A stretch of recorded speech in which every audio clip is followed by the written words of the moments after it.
Bom, então hoje a gente vai dar continuação à nossa série de vídeos sobre farmacologia.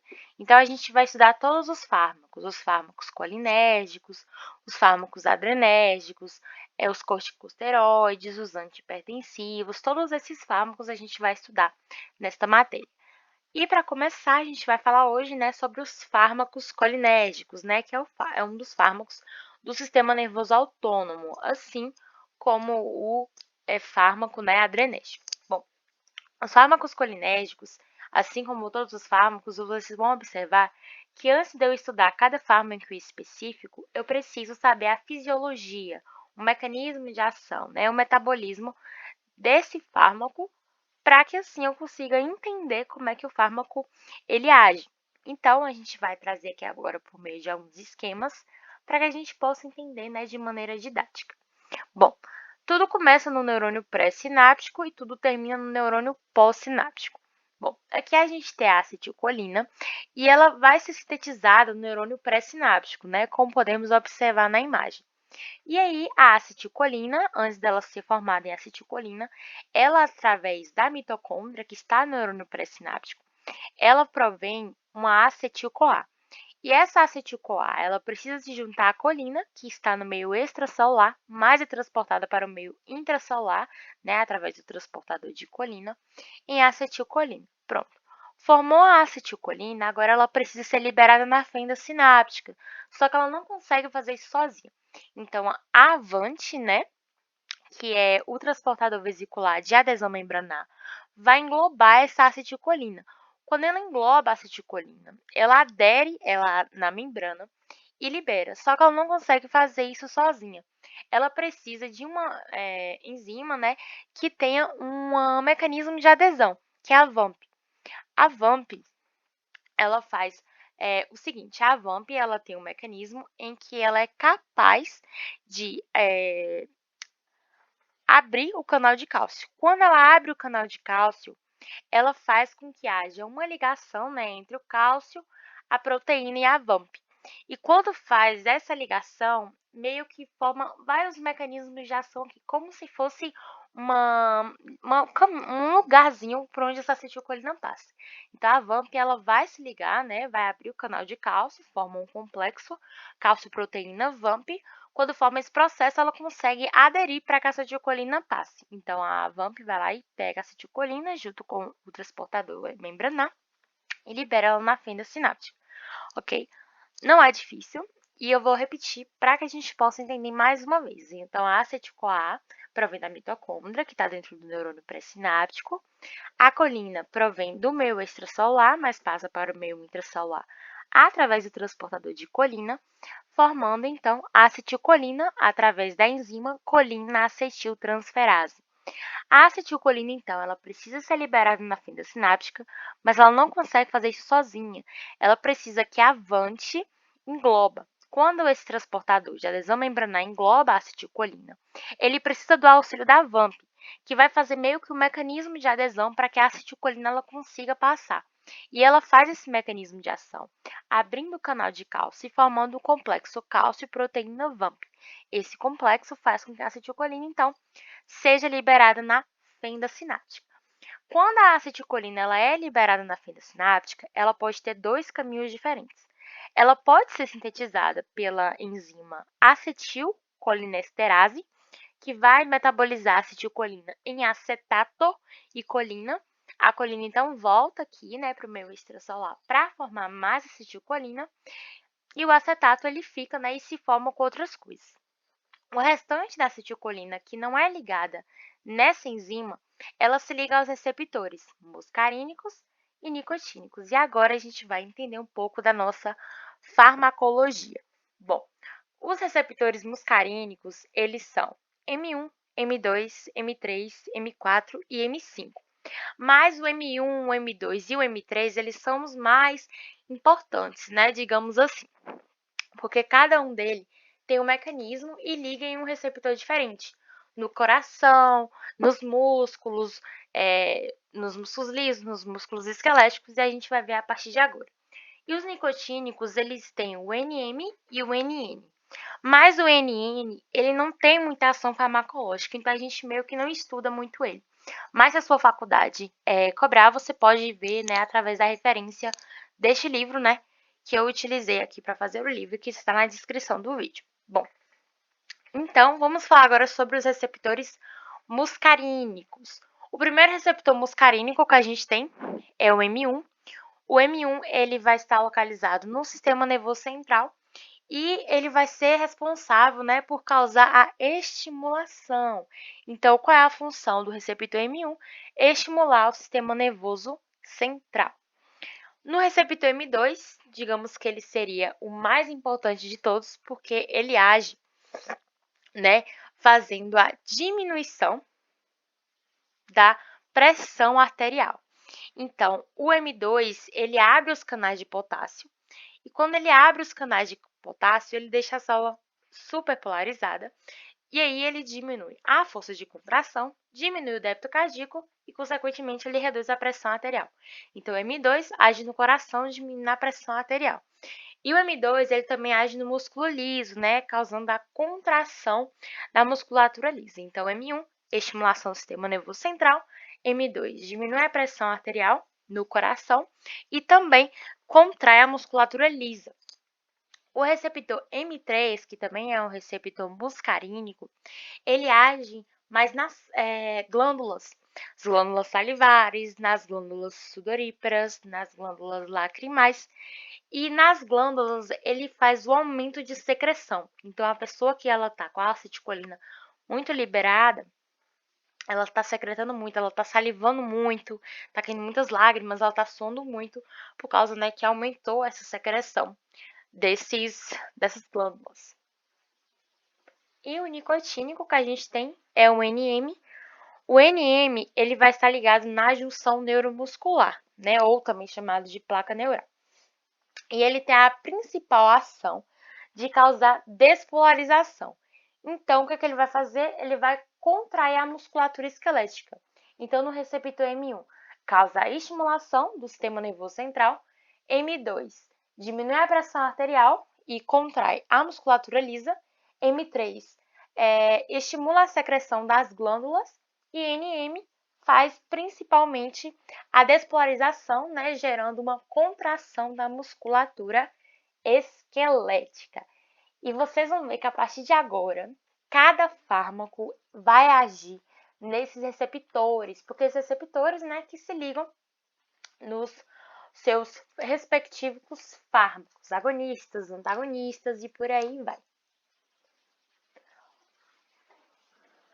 O primeiro fármaco que a gente vai estudar são a classe de fármacos agonistas. E a principal classe é a metacolina. A metacolina, ela vai agir no receptor M2 se ela é agonista. Se ela é agonista, ela vai potencializar a resposta. Se ela é antagonista, ela vai fazer a contração, né, o contrário da resposta. Então, como esse fármaco ele é agonista, ele vai potencializar a ação que o próprio mecanismo de ação tem. Então, qual é a função da metacolina, né? A metacolina liga no receptor M2. Tá, então vamos lembrar que no receptor M2 causa diminuição da pressão arterial. Então, a metacolina ela vai fazer exatamente isso. Ela vai fazer, né, a abertura dos canais de potássio, né? Vai abrir o canal de cálcio. Quando abre o canal de cálcio, né, gera tudo isso, liga o complexo e nananã, e causa, né, o aumento do débito cardíaco, o aumento da frequência cardíaca, fazendo, né, o aumento da pressão arterial. Isso se ela fosse antagonista, mas a betacolina ela não é antagonista como outros fármacos, ela é agonista. Então, se ela é agonista, ela vai fazer o quê? Ela vai fazer a abertura, não do canal de potássio, mas sim do canal de cálcio, né? Me contrariei um pouco. E quando ela abre o canal de cálcio, ela faz exatamente todo esse processo. Ela diminui a pressão arterial, porque ela diminui a frequência cardíaca e diminui o débito cardíaco. Então, a metacolina ela pode ser utilizada, né, principalmente para parada cardíaca. A pessoa está ali com a bradicardiaca, né? Então, usa-se a metacolina para que assim, né, uma bradicardiaca, não, uma taquicardiaca. Então, se ela está com ataque cardíaco, o coração está com batimento muito acelerado. Então, para reduzir esse batimento, utiliza-se metacolina. E ao contrário, né, quando ela está com um batimento muito diminuído, agora sim, utiliza-se a atropina, né, quando ela está com bradicardia. Bom, então a metacolina age no receptor M2, diminuindo a pressão arterial, porque ela age no coração. Bom, o próximo fármaco que a gente tem é a pilocarpina. A pilocarpina, lembra? Pilocarpina. A pilocarpina, ela vai ser muito utilizada no tratamento de glaucoma. Por quê? Porque o glaucoma, né, como a gente sabe, ele é um músculo liso. E quando a pessoa ela tem um glaucoma, ela tem um aumento da pressão intraocular. Então, a pressão ela é muito grave, né? E aí, o estágio de glaucoma ele já está muito avançado. Então, para que eu tenha, né, ao contrário, eu não tenho um relaxamento mais dessa pupila, né, que é ocasionada pelo glaucoma, eu preciso fazer com que essa pupila ela se contraia. Então, para contrair, né, por meio de miose, eu devo utilizar a pilocarpina, porque a pilocarpina, ela é um fármaco agonista, né? Ela gera a contração da pupila. Então, se ela contrai a pupila, a pessoa consegue tratar o seu glaucoma. Então, né, isso gera diminuição da doença e assim a pressão intraocular também. O próximo fármaco que a gente vai estudar é o carbocal. O carbocal, ele é o fármaco que também é muito utilizado hospitalar, porque ele é muito utilizado depois de cirurgias. Geralmente, né, em relação às cirurgias estomacais, posso ter retenção urinária. Então, para que eu consiga, né, eliminar a urina, eu faço, né, a ingestão de carbocal. Então, o paciente, quando não consegue urinar, utiliza o carbocal. Porque o que é que acontece? Quando ele não consegue urinar, é porque a mensagem vai para o cérebro e não chega. Porque o neurônio está apagado. Então, o que é que eu faço? O carbocal, ele vai agir no receptor NM, ou seja, ele é um receptor nicotínico, porque ele vai agir principalmente na junção neuromuscular, ou até mesmo, né, no trato gastrointestinal. Por quê? Porque ele vai fazer a estimulação ali dos seus elementos. Ele vai aumentar o peristaltismo. Então, se ele aumenta o peristaltismo, tá puxando, né?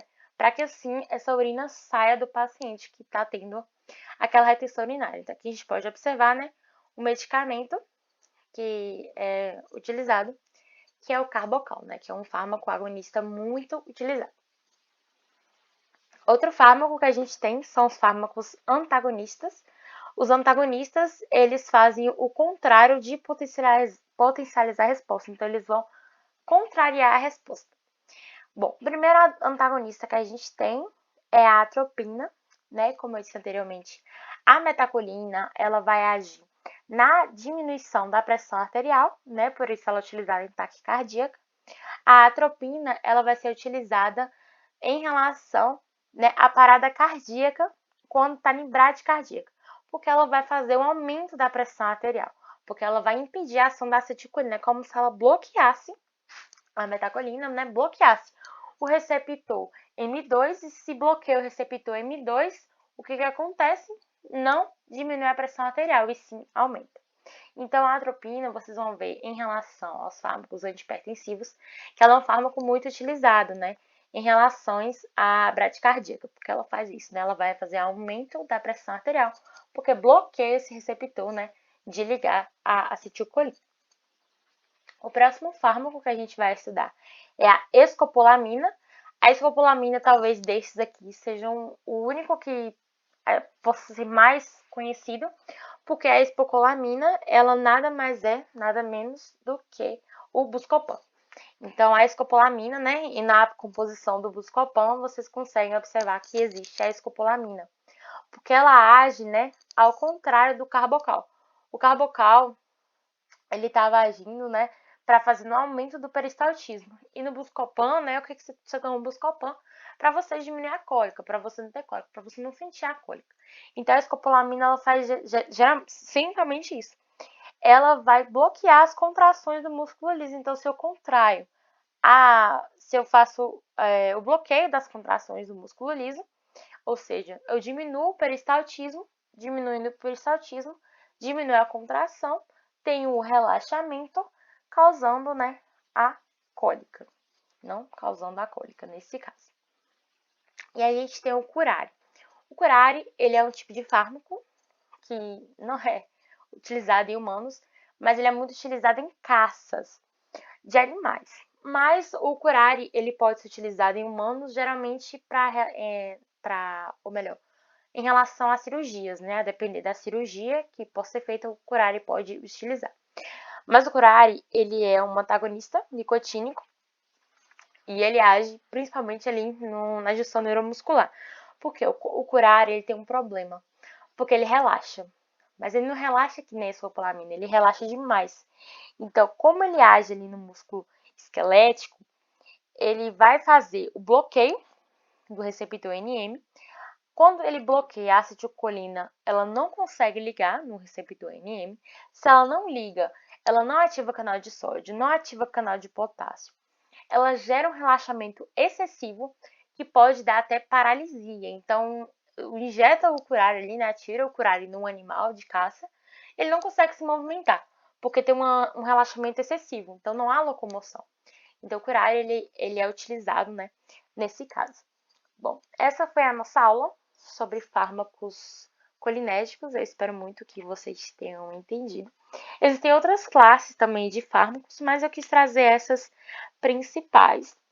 Mas eu queria contar para vocês a história de um fármaco que ele é um organofosforato. Ele é muito responsável, né, principalmente por inibir a acetilcolinesterase, que é a enzima, né, que metaboliza a acetilcolina, né, acetato e colina. O que o organofosforato ele vai fazer? O organofosforado, ele é um tipo de classe de fármacos colinérgicos que vai inibir a acetilcolinesterase. Se eu inibo a acetilcolinesterase, a acetilcolina ela não é quebrada, não é metabolizada. Então, toda a acetilcolina que tem é ligada nos receptores, até não ter mais nada. Então, se ela liga nos receptores, vai aumentar a concentração de acetilcolina, vai aumentar as ligações, né, muscarínicas e nicotínicas, e o organofosforato, ele foi um tipo de fármaco que foi muito utilizado nas guerras, porque em relações às guerras eles agiam como uma arma química. Por exemplo, o carbamato. O carbamato ele era utilizado como arma química, então ele era como se fosse um gás.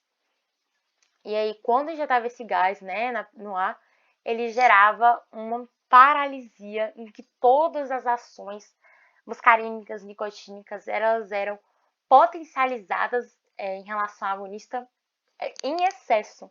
Então, pensa aí, por exemplo, vamos botar cada receptor M1. O que causava no receptor M1? Estimulava muito o sistema nervoso central. No receptor M2, reduzia muito a pressão arterial. Então, reduzia a diminuição do batimento cardíaco, diminuía a pressão arterial, a frequência cardíaca, diminuía tudo. Em relação ao receptor M3, as contrações uterinas, né? Também as glândulas, em relação às glândulas, a pessoa secretava demais. Então, suava demais, salivava demais, mas isso em excesso. Aí você pensa, a pessoa ia morrendo aos poucos, né? Em relação ao receptor NM, imaginei todos os seus músculos relaxando ao mesmo tempo, né? Tudo contraindo ali. Nossa, então você pensa, né? Como esse tipo de fármaco ele foi em excesso, né? Um matador geral. Hoje ele é altamente proibido pela OMS, né, que é a Organização Mundial de Saúde, porque ele trouxe muitas mortes, mas não somente ao inimigo, mas como os próprios grupos que estavam jogando isso, né? Como ele era um tipo de gás, né, o carbomato, ele agia dessa forma. Bom, é isso, eu espero muito que vocês tenham entendido essa aula.